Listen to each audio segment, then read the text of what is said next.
was working on variation 13 from the Goldberg variations today. And there's something I always find a little tricky about this variation from a memorization standpoint, which is that it has this really beautiful tenor voice. It goes like this.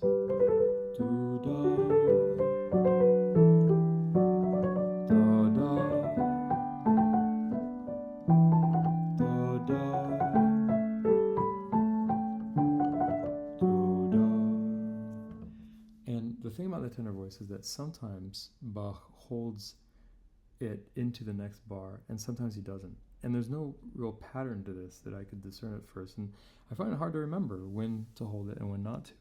So I decided to try to figure out what he was thinking here, and at first I thought it might be something purely contrapuntal. You know, in counterpoint, you're allowed to hold a note into a dissonance as long as you can resolve it downwards by step.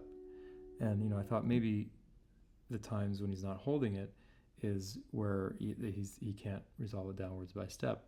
But actually, bar 5, he's got an A from the previous bar in the tenor, and the bass goes to a B, and then the tenor goes down to a G.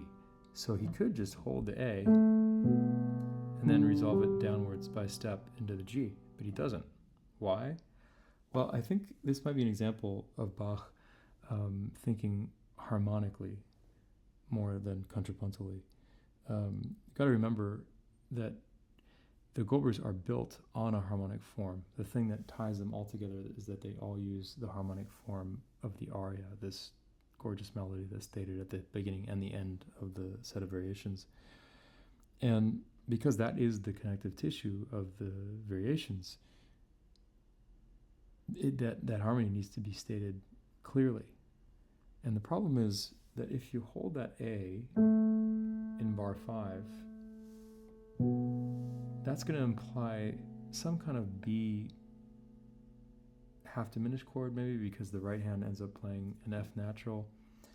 It's going to be kind of murky, whereas if you let go of the A, the right hand plays a G on beat 1, and very clearly we hear the correct chord, which is G major on that beat 1 of bar 5. And you know, I found that basically, if as I'm playing the Goldbergs, I ask myself, okay, this note that I'm currently holding in the tenor voice, does it fit over the next chord? And if it does, I'll hold it. And if it doesn't, I'll let it go. Then I can play that tenor voice correctly all the way through without actually having to memorize it by rote. And this, I think, is what I love most about memorizing music, is that it forces you to make sense of it. It forces you to find patterns. It forces you to try to understand what the composer was thinking. Because, I mean, what is memorization really?